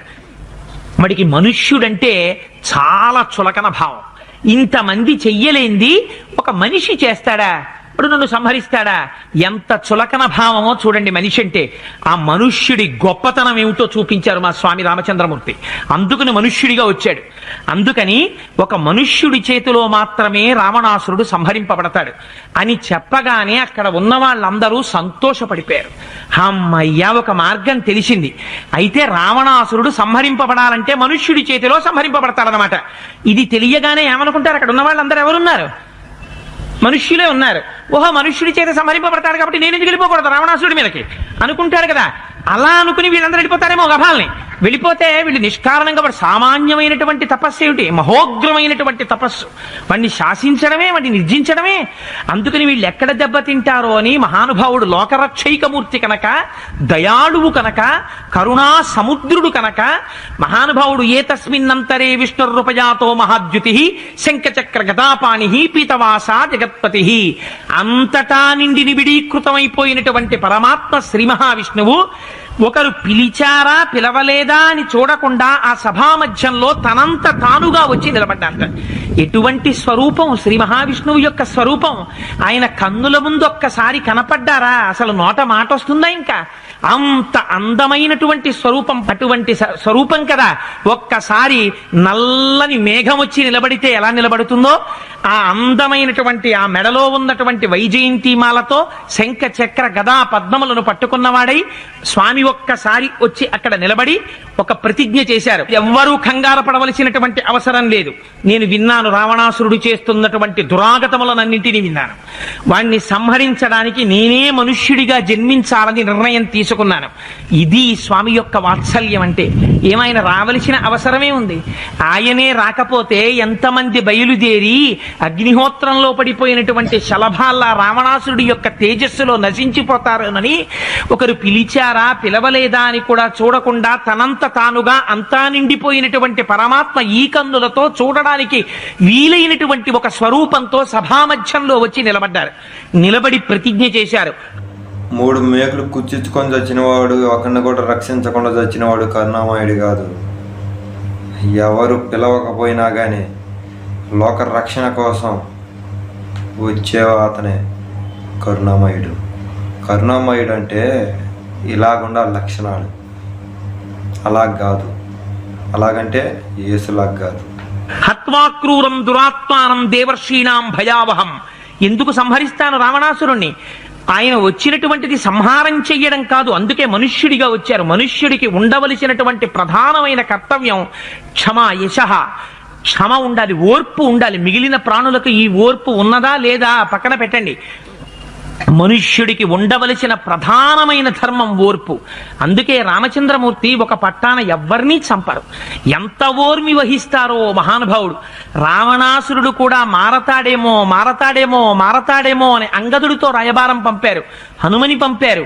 ఎంత మందిని పంపినా ఎంత రాయబారం చేసినా వాడు మారకపోతే చిట్ట చివర కిరీటాన్ని కొట్టేసి, గుర్రాల్ని కొట్టేసి, రథాన్ని కొట్టేసి భూమి మీద నిలబడిపోయినా ఒక్క 20 అడుగులు ముందుకొచ్చి ఆయన పాదముల మీద పడిపోతే రక్షించి ఉండేవారు. అందుకని ప్రతిజ్ఞ చేశారు. అంత ప్రతిజ్ఞ చేసినటువంటి రామచంద్రమూర్తి పాదముల మీద పడడానికి వాడు రాలేదు. వాడు వెనక్కి తిరిగి సౌధానికి వెళ్ళిపోవడానికి ఇష్టపడ్డాడు. అందుచేత ఇంకా ఏ విధంగానూ రక్షించడానికి అవకాశం లేని స్థితిలో మాత్రమే 10 తలకాయలు తీసేశారు. ఇంతమంది చేత ద్వేషింపబడి ఆ ఉపాధిలో ఉండే కన్నా ఆ ఉపాధి నుంచి జీవుణ్ణి విముక్తుణ్ణి చేసి నిరంతరం తన ద్వారం దగ్గర జయ విజయులుగా నిలబడి తనని సేవించుకోవలసినటువంటి మహాపురుషుడు ఇవాళ శాపగ్రస్తుడై రావణుడిగా లోకం చేత నింద చేయబడి ఉన్నాడు. వాడిని తిరిగి తనలో కలుపుకోవాలి, తన దగ్గరికి తెచ్చుకోవాలి. తెచ్చుకుని మళ్ళీ వాడు జయ విజయులుగా నిలబడాలి, నిలబడి తనని సేవించాలి. వాడు అలా 10 మంది చేత నింద పడకూడదు, వాడిని విడిపించాలి. ఇప్పుడు చెప్పండి, రామచంద్రమూర్తి అవతారంలో దయ ఉందా? రామచంద్రమూర్తి అవతారంలో క్రౌర్యం ఉందా? ఇంతమంది పడిపోతారు నేను రాకపోతే, అందుకని వీళ్ళని రక్షించాలి, అందుకని తొందరగా నేను వచ్చి నిలబడాలి అని వచ్చారు. వచ్చి ప్రతిజ్ఞ చేశారు. ఎందుకు సంహరిస్తాను రావణాసురుణ్ణి? దేవర్షీణాం భయావహం. నన్ను నమ్ముకున్నటువంటి మహాపురుషులున్నారు, దేవర్షులు, ఋషులు, మహర్షులు మొదలైనటువంటి వాళ్ళందరినీ నిష్కారణంగా బాధ పెడుతున్నారు. వాళ్ళు ఎవరి జోలికి వెళ్ళినటువంటి వారు కారు. యజ్ఞయాగాది క్రతువులు చేసుకుంటూ సర్వకాలముల యందు సమస్త ప్రాణుల యొక్క హితమును కోరి లోకరక్షణార్థము కోసమని యజ్ఞయాగాది క్రతువులు చేసుకునేటటువంటి స్వరూపం ఉన్నవారు. అటువంటి వారిని బాధ పెడుతున్నాడు. అందుకని వాడిని నిగ్రహించడం కోసమని నేను వస్తాను. వచ్చి రావణ సంహారం చేసి వెళ్ళిపోవడం కాదు.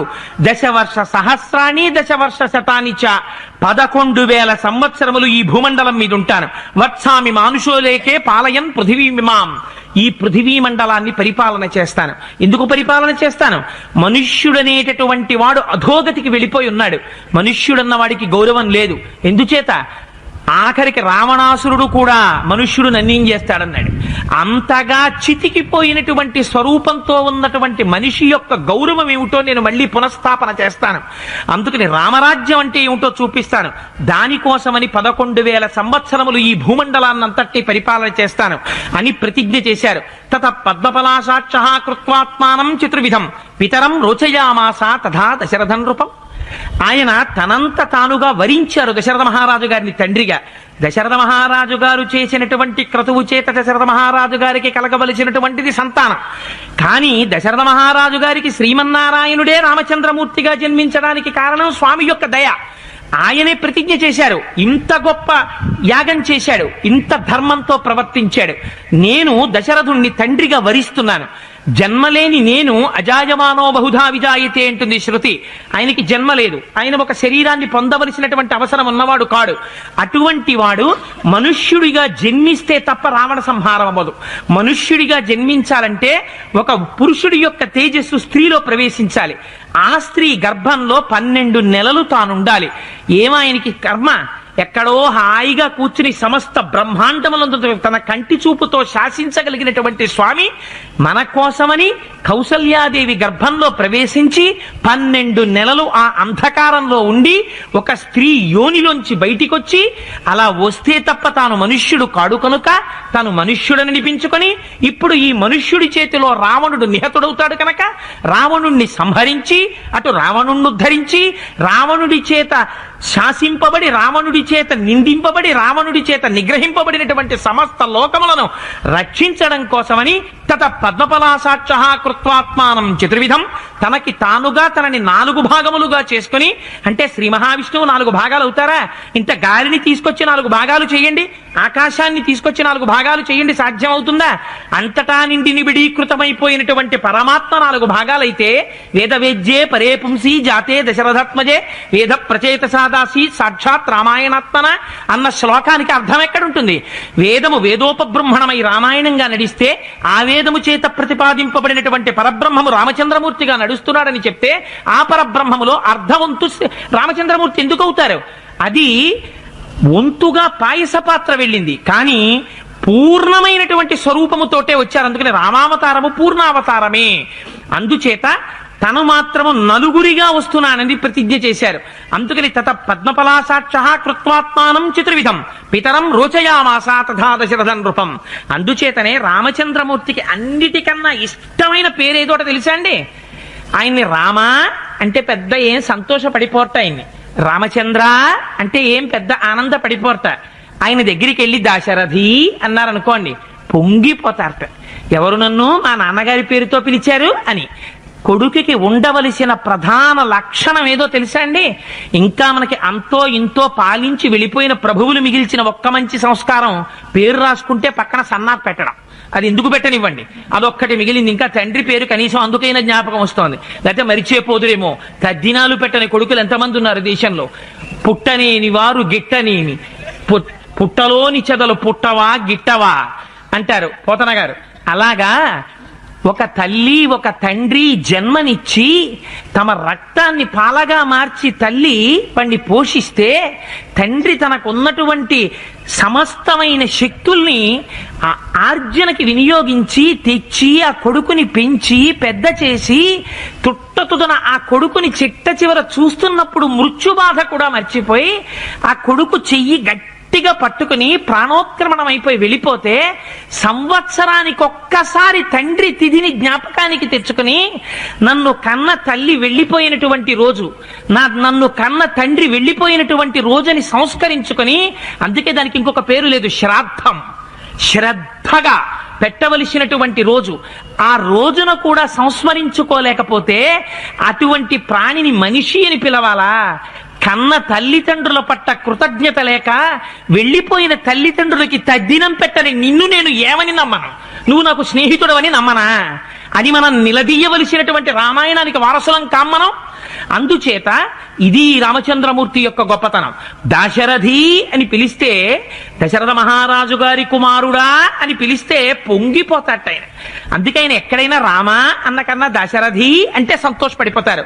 ఇది తెలుసు కాబట్టే మహానుభావుడు దాశరథి కరుణాపయోనిధి అన్నారు. కరుణ అనబడేటటువంటి అన్నారు. కరుణ అనబడేటటువంటి పెద్ద సముద్రము వంటి వాడా, ఎంత కరుణ లేకపోతే తండ్రి ఆ రోజున సభలోకి నీ ఎంత నువ్వుగా వచ్చి ప్రత్యక్షమయ్యావయ్యా? ఎంత కరుణ లేకపోతే మా కోసమని 14 సంవత్సరములు అరణ్యవాసం చేశావయ్యా? మా యందు ఎంత కరుణ లేకపోతే పాదములకు పాదుకలు లేకుండా పల్లేరుకాయలు ముళ్ళు గుచ్చుకుంటుంటే నడిచావా? కరదూషణాదులు బాణములు వేసి కొడుతుంటే నీ శరీరంలోంచి రక్తం ఏరులై ప్రవహించిందా? దుర్మార్గుడైన ఇంద్రజిత్తు సర్పరూప బాణములతో నిన్ను కొట్టేస్తే స్పృహ తప్పి భూమి మీద పడిపోయావా? తండ్రి ఎన్ని కష్టాలు పడ్డావయ్యా? దర్భగడ్డి నేల మీద వేసి పడుకోమంటే, అరిటాకులు వేసి పడుకోమంటే గుహుడు పడుకున్నావా? ఒక మనిషి ఎలా ప్రవర్తించాలో చూపించడం కోసమని మా కోసం ఇన్ని కష్టాలు పడ్డావా? రామా, నేను నీకేమి రుణం తీర్చుకోగలను? ఒక మనిషిగా పుట్టడం కోసమని నీ అంత నువ్వు దశరథ మహారాజు గారిని తండ్రిగా వరించి అజాయమానో బహుదా విజాయితే అని శృతి చేత స్తోత్రము చేయబడినటువంటి నీవు నీ అంత నీవుగా ఒక పాంచభౌతికమైనటువంటి ఉపాధిలోకి ప్రవేశించి మాకు ఇంత గొప్ప గౌరవం వంటి స్వామివి నువ్వు. అందుకని స్వామి నీకు ఏమిచ్చి రుణం తీర్చుకుంటాను?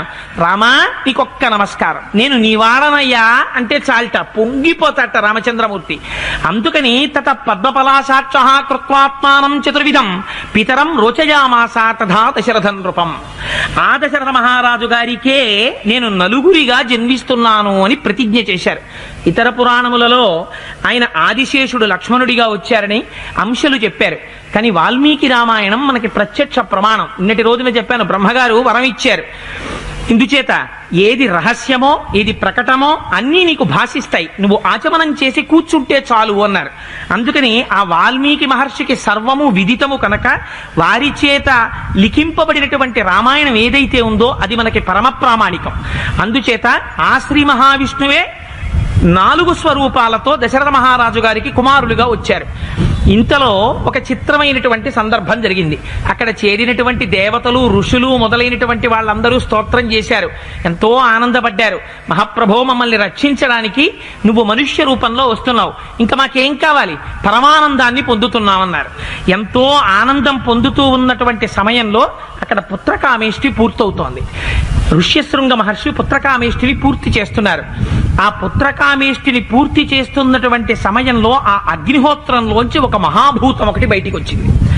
అది చూస్తే అపారమైన తేజస్సుతో వెలుగొందుతోంది. వేరొక సూర్యుడు ఉదయించాడా అన్నట్టుగా ఉంది. అగ్నిహోత్రం ఒకటి జ్వలిస్తోందా అన్నట్టుగా ఉంది. అది మాట్లాడితే కంఠంలోంచి దుందుబి ధనుస్తోందా అన్నట్టుగా ఉంది. అది అడుగు తీసి అడుగు వేస్తుంటే పెద్ద పులి రోషంతో నడుస్తోందా అన్నట్టుగా ఉంది. నల్లని ఎర్రని వస్త్రములు కట్టుకుని ఉంది. దాని 2 చేతులలో ఒక బంగారు పాత్ర ఉంది. దాని మీద ఒక వెండి మూత పెట్టబడి ఉంది. ఆ పాయస పాత్రని పట్టుకుని ఆయన నడిచి వస్తూ ఉంటే తనకి అత్యంత ప్రియమైనటువంటి భార్యని చేయి పట్టుకుని భర్త నడిపించి తీసుకొస్తుంటే ఎలా ఉంటుందో అలా పట్టుకుని వస్తున్నాడు. ఆ పాత్ర పట్టుకుని వచ్చి నిలబడ్డాడు. నిలబడి దశరథ మహారాజు గారిని పిలిచాడు.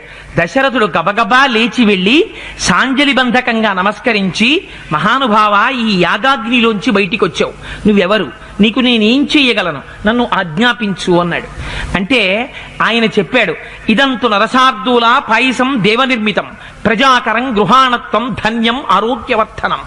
నాయనా దశరథ, ఈ పుత్రకామేష్టికి నేను సంతసం పొందాను. నేను ప్రజాపతి పంపిస్తే వచ్చాను. నేను ప్రాజాపత్య పురుషుడు అంటారు నన్ను. ఇదిగో ఇందులో ఉన్నటువంటి పాయసం ఉందే, ఇదంతు నరసార్దూల పాయసం దేవనిర్మితం, ఇది దేవతల చేత నిర్మింపబడినటువంటి పాయసం. ఈ పాయసం ప్రజాకరం. ఈ పాయసాన్ని నీ భార్యలు స్వీకరిస్తే నీకు సంతానం కలుగుతారు. గృహాణత్వం, దీన్ని స్వీకరించు. ధన్యం, ఈ పాయసాన్ని నీ భార్యలు స్వీకరించడం వల్ల నీ రాజ్యం ధనధాన్యములతో తొలతూగుతుంది. ఆరోగ్యవర్ధనం, ఈ పాయసాన్ని స్వీకరించడం చేత ఆరోగ్యంతో ఉంటారు. ఇన్ని ఫలితములు ఈ పాయసానికి ఉన్నాయి. అందుకని ఈ పాయసాన్ని స్వీకరించు. స్వీకరించి దీన్ని ఏం చేస్తావు, నువ్వు నీకు అనుకూలవతులైనటువంటి భార్యలు ఎవరైతే ఉన్నారో అటువంటి భార్యాణం అనురూపాణం అస్నీతేతి ప్రయచ్చవై, అటువంటి వారికి ఈ పాయసాన్ని పంచిపెట్టు. ఆ భార్యలు ఈ పాయసాన్ని తినడం చేత వాళ్ళకి సంతానం కలుగుతారు అని చెప్పారు. చెప్తే వెంటనే ఆ పాయస పాత్రని తీసుకుని పరమ సంతోషంతో, దరిద్రుడైనటువంటి వాడికి ధనం దొరికితే ఎలా ఉంటుందో, వానలనేటటువంటివి మరిచిపోయి కొన్ని సంవత్సరాలైపోయి దేశమంతా క్షామం వచ్చేసిన తరువాత వర్షం పడితే ఎలా ఉంటుందో అలా దశరథ మహారాజు గారి ముఖం ఆనందంతో నిండిపోయింది. 60,000 సంవత్సరాల వయస్సు, వంశం లేదు, పిల్లలు లేరు, ఎంత బెంగ పెట్టుకునున్నాడో. ఇన్నాళ్లకి తాను చేసినటువంటి యాగం ఫలించింది. ఋష్యశృంగ మహర్షి పడినటువంటి కష్టం ఫలించింది. వశిష్ఠ మహర్షి పడినటువంటి కష్టం ఫలించింది.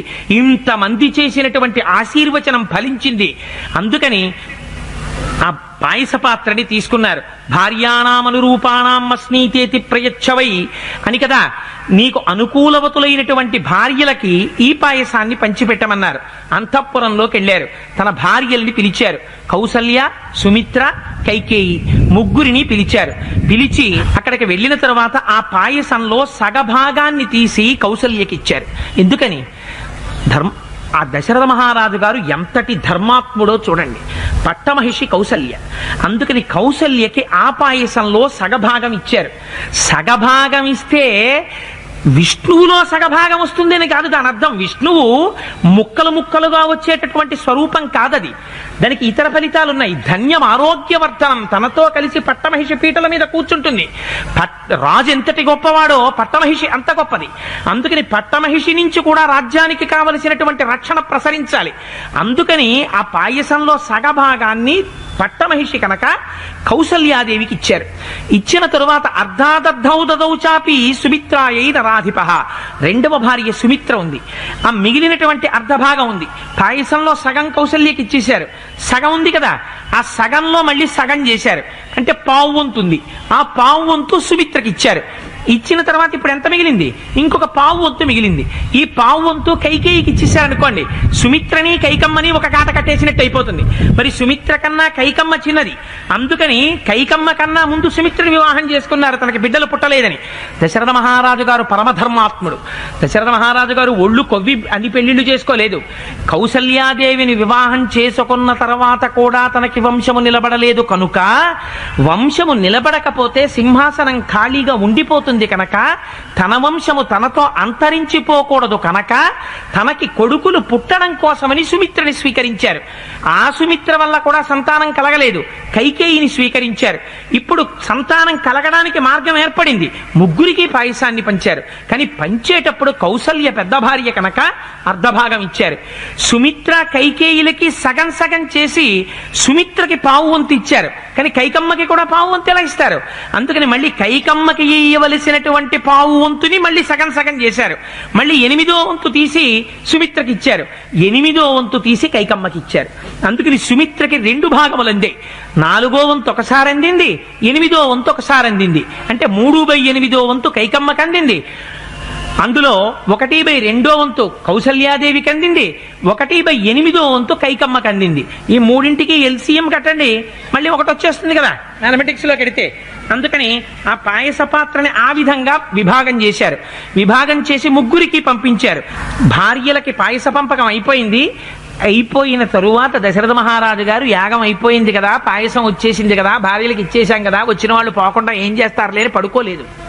మహానుభావుడు వచ్చినటువంటి రాజులందరి దగ్గరికి వెళ్ళి ఆ వచ్చిన వాళ్ళందరికీ అతిథి సత్కారం చేశారు, బహుమానాలు ఇచ్చారు. రాజులందరూ ప్రీతి చెందిన హృదయంతో దశరథ మహారాజు గారికి వంశం నిలబడుతోంది, బిడ్డలు పుడుతున్నారు అన్న ఆనందంతో వాళ్ళందరూ తిరిగి వెళ్ళిపోయారు. ఆ తరువాత ఋష్యశృంగ మహర్షి దగ్గరికి వెళ్ళారు. వారిని యథోచితంగా సత్కరించారు, వారికి సాష్టాంగదండ ప్రణామం చేశారు. ఋష్యశృంగ మహర్షికి మీరేమి ఇవ్వగలరు? వారు ఎక్కడికొస్తే అక్కడ సమస్త ఐశ్వర్యాన్ని ఆయన కటాక్షించగలడు ఆయన తపస్సుతో. అందుకని ఏమిస్తాం? గురువులకి ఇయ్యవలసినది వారు కనపడితే 2 చేతులు కలిపి నమస్కారం చేయడం. అందుకని ఋష్యశృంగ మహర్షికి నమస్కారం చేశారు, యథోచితంగా సత్కరించారు. వారిని శాంతని తిరిగి అంగరాజ్యానికి పంపించేశారు. పంపించేశారంటే ఏం బలవంతంగా మీరు బయలుదేరతారా అని అడగలేదు. వారు బయలుదేరుతున్నప్పుడు సత్కరించారు. ఆ తరువాత వశిష్ఠాది బ్రహ్మవేత్తలందరినీ సత్కరించారు, బ్రాహ్మణుల్ని సత్కరించారు, చాతుర్వర్ణముల వారిని సత్కరించారు, జానపదుల్ని సత్కరించారు. అందరూ పరమ సంతోషాన్ని పొంది వచ్చిన వారందరూ వారి వారి ప్రదేశములకు క్షేమంగా చేరుకున్నారు. ఇప్పుడు దశరథ మహారాజు గారు ఎంత సంతోషంగా ఉన్నాడోట. ఎందుకని? ఆ తేజస్సు వృద్ధి పొందుతోంది. ఆ కొంతకాలం అయిన తరువాత దశరథ మహారాజు గారిలో ఉండేటటువంటి తేజస్సు భార్యలలోకి ప్రవేశించింది. ప్రవేశించి వారు ముగ్గురు గర్భవతులయ్యారు. ఇన్నాళ్లకి భార్యలు గర్భవతులయ్యారు. ఇక్కడ చూశారు కదా, కొంతకాలం తర్వాత ఆయనలో ఉన్న దశరథ మహారాజులో ఉన్న తేజస్సు వాళ్ళ భార్య గర్భాలలోకి చేరి గర్భవతులు అయ్యారు అని ఎంత నీటుగా చెప్పాడు ఇక్కడ చాగంటి కోటేశ్వరరావు గురువుజీ గారు. మరి ఈ మాట వీళ్ళు ఎందుకు చెప్పలేదు? అదే గ్రంథంలో ఉంది కదా, వాల్మీకి రాసిన గ్రంథంలో ఉంది కదా రామాయణంలో. మరి వీళ్ళు చెప్పరు, ఎందుకంటే తప్పులాగా చూపించాలి. దాని ముందేం జరిగిందో, దాని తర్వాత ఏం జరగబోయింది, ఏం జరిగింది అనేది వీళ్ళు చెప్పరు కదా. వీళ్ళకి అలవాటు. బైబిల్ని కూడా అంతే వీళ్ళు చెప్పేది. వారు ఒకందుకు సంతోషించారట. ఎందుకు? ఎప్పుడో రావలసిన గర్భం ఇప్పుడు వచ్చిందని సంతోషించారట. రాజుగారు ఒకందుకు సంతోషించారట, ఇంత యాగం చేస్తే నా వంశం నిలబడుతోంది, అమ్మయ్యా పోనీలే. ముగ్గురు భార్యలుంటే ముగ్గురు భార్యలకి కడుపు నిండిపోయేటట్టుగా ముగ్గురు బిడ్డలు పుడతారని ఆయన అనుకున్నారు. కానీ ఋష్యశృంగ మహర్షి ఆశీర్వచనం జ్ఞాపకం ఉంది, 4 పిల్లలు పుడతారని. అందుకని ఎంత ఆనందంగానో దశరథుడు ఉన్నాడు. సంతోషంగా ఉంటే కాలం గడవడానికి ఏముందండి? దుఃఖంగా ఉంటే కాలం గడవదు, కానీ సంతోషంగా ఉంటే రోజులు గిర్రిని తిరిగిపోతాయి. ఏంటంటే అప్పుడే మార్చి వచ్చేసిందా అంటాం. అందుకని గబగబా సమయం తిరిగిపోయింది. 6 ఋతువులు తిరిగిపోయాయి. 12 నెలలు గర్భవాసం చేసి తతశ్చ 12 మాసే చైత్రే నవమికే తిథౌ నక్షత్రే దితి దైవత్యే సోచ్య సంస్థేషు పంచషు గ్రహేషు కర్కటే లగ్నే వక్పతాం విందునా సహా ప్రోజ్యమానే జగన్నాథం సర్వలోక నమస్కృతం. జగన్నాథుడైనటువంటి వాడెవడున్నాడో, సర్వలోకముల చేత నమస్కరింపబడేటటువంటి వాడెవడున్నాడో, సర్వకాలముల యందు ఈ సమస్త బ్రహ్మాండములను రక్షించేటటువంటి వాడెవరున్నాడో, పరమ దయాళువైన వాడెవరున్నాడో, ఎవడు కరుణకి సముద్రము వంటివాడో అటువంటి వాడు కౌసల్యా గర్భములోంచి చైత్రమాసంలో నవమి తిథి నాడు అదితి, కశ్యప ప్రజాపతి యొక్క మొదటి భార్య అదితి 2 చూడదు, ఎప్పుడు బ్రహ్మాన్ని చూస్తుంటుంది. అదితి అధిదేవతగా కలిగినటువంటి నక్షత్రమైనటువంటి పుష్యమీ నక్షత్రంలో నవమి తిథి నాడు కర్కాటక లగ్నంలో 5 గ్రహములు. ఏవే గ్రహములు? గురుడు, శుక్రుడు, సూర్యుడు, శని, కుజుడు. ఈ 5గురు ఉచ్చస్థానంలో ఉండగా అభిజిత్ లగ్నంలో రామచంద్రమూర్తి జన్మించారు. ఎంత సంతోషపడిపోయాడో మహానుభావుడు. దశరథ మహారాజు గారు పండగ చేసేసుకున్నాడు. ఈలోగా మళ్ళీ వార్త వచ్చింది. అదే సమయంలో ఆ కైకమ్మ తల్లికి భరతుడు జన్మించాడు. ఆయన పుష్యమీ నక్షత్రంలో మీన లగ్నంలో ఆయన కూడా భరతుడు కైకమ్మకి ఒక్క కుమారుడు, ఆయన జన్మించాడు. రామచంద్రమూర్తి తర్వాత రెండవ వాడిగా ఈయన జన్మించారు. ఎందుకని మరునాడు ఉదయం భరతుడు జన్మించాడు. ఆ మరునాటి అంటే రెండవ రోజు మధ్యాహ్న వేళకి సుమిత్ర యొక్క గర్భంలోంచి ఇద్దరు పిల్లలు జన్మించారు. వారే అథ లక్ష్మణ శత్రుఘ్నౌ సుమిత్ర జనయుచ్ఛతౌ అని ఆ సౌమిత్రిగా లక్ష్మణమూర్తి జన్మించారు, శత్రుఘ్నుడు జన్మించారు. దశరథ మహారాజు గారికి కబురెళ్ళింది. ఎవరు వెళ్ళి చెప్పారట? సూతులు చెప్పారు. ఈ మాట విన్నట్ట నలుగురు కుమారులు జన్మించారని వినగానే ఎంత పొంగిపోయాడో దశరథ మహారాజు గారు, ఆనందపడిపోయాట. వచ్చిన వాళ్ళందరికీ కానుకలు ఇచ్చేశాడు, బ్రాహ్మణులకి భూరి సంతర్పణలు చేసేశాడు. ఇంకసలు కోసల రాజ్యంలో ఒళ్ళు తెలియలేదు ప్రజలకి. మహారాజు యాగం చేశాడు. మహారాజుకి ఇన్నాళ్లు కొడుకులు లేరు, నలుగురు కుమారులు జన్మించారు, ముగ్గురు భార్యలకి జన్మించారు. కరువు తీరిపోయింది మా రాజుగారికి అని చెప్పి పతాకాలు ఎగరేశారట. ఎక్కడ చూసినా కలాబి జల్లారట, ధూపాలు వేశారట, నాట్యాలు చేశారట, రంగస్థలాల మీద ప్రదర్శనలు ఇచ్చారట, స్తోత్రాలు చేశారట, దేవాలయాల్లో ఎక్కడ చూసినా పెద్ద పెద్ద పూజలు చేశారట, సహస్ర కలశాభిషేకాలు చేశారట. ఆనందంతో పౌరులందరూ సంతోషపడిపోయారట. ఇది ఒక రాజు పరిపాలించవలసినటువంటి విధానం. అంతగా ఆ రోజున కోసల దేశంలో అందరూ ఆనందపడిపోతున్నారు. అదే సమయంలో బ్రహ్మగారు సభ తీర్చారు. సభ తీర్చి దేవతలందరినీ పిలిచారు.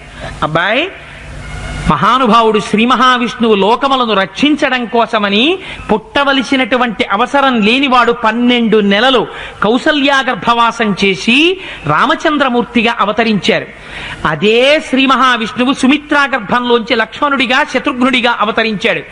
అదే శ్రీ మహావిష్ణువు భరతుడిగా కైకమ్మ గర్భంలోంచి అవతరించాడు.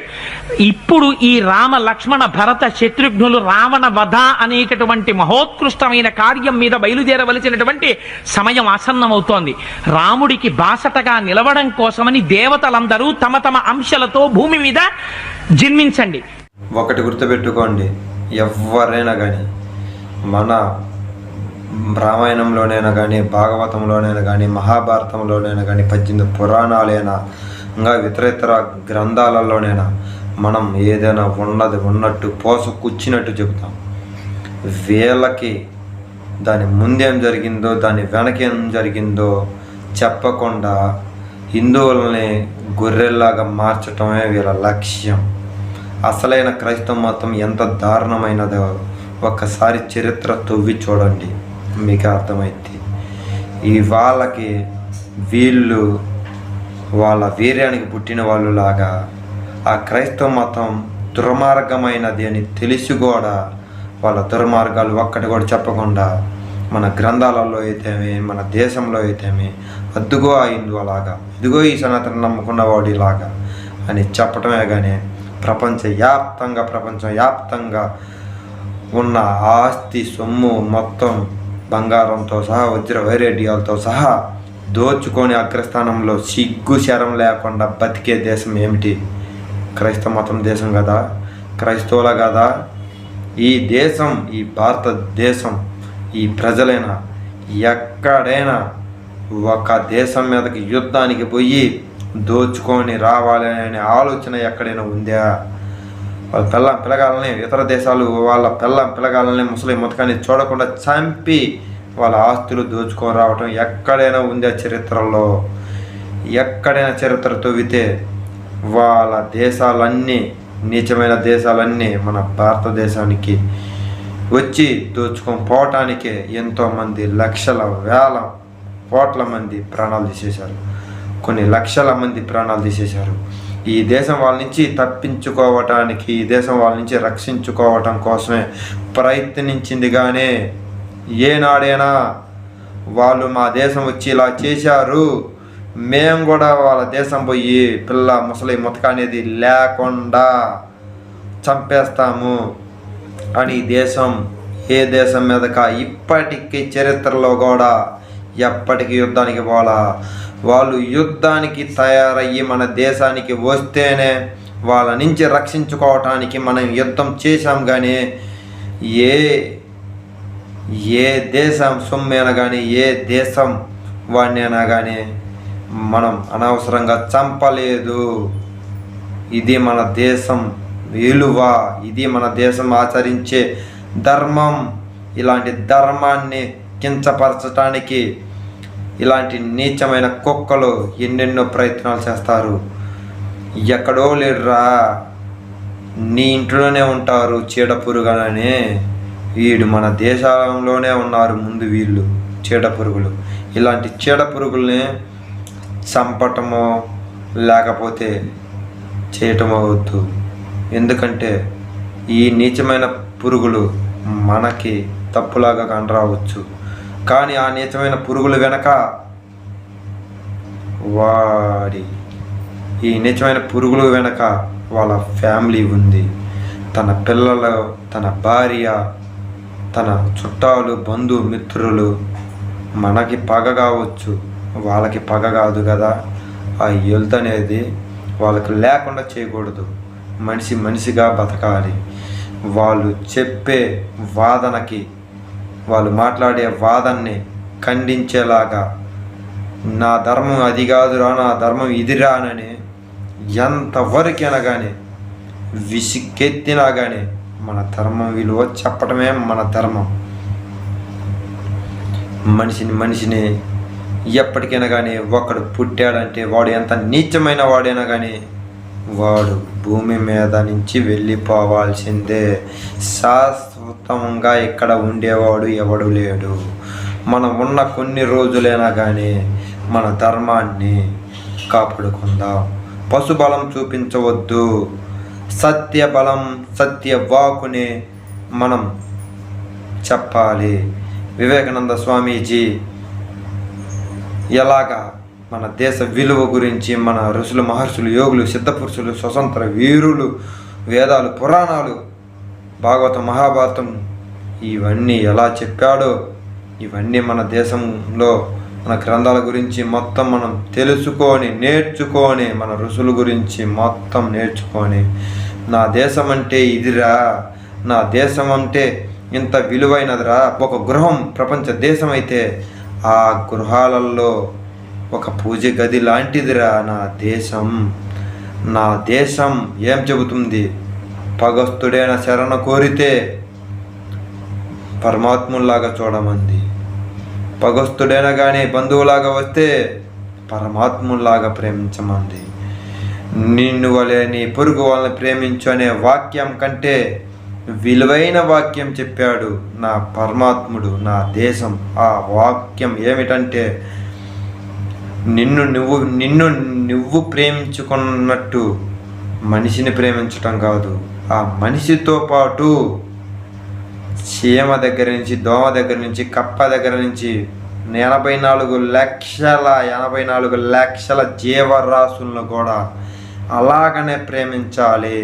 ప్రతొక్క జీవిలో నా స్వరూపం చూడాలి అని నా ఋషులు, మహర్షులు, నా భగవంతుడు నేర్పిన సత్యం రా ఇది.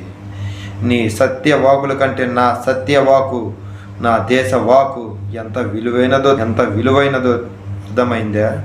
జై శ్రీరామ్, జై వివేకానంద, జై హింద్.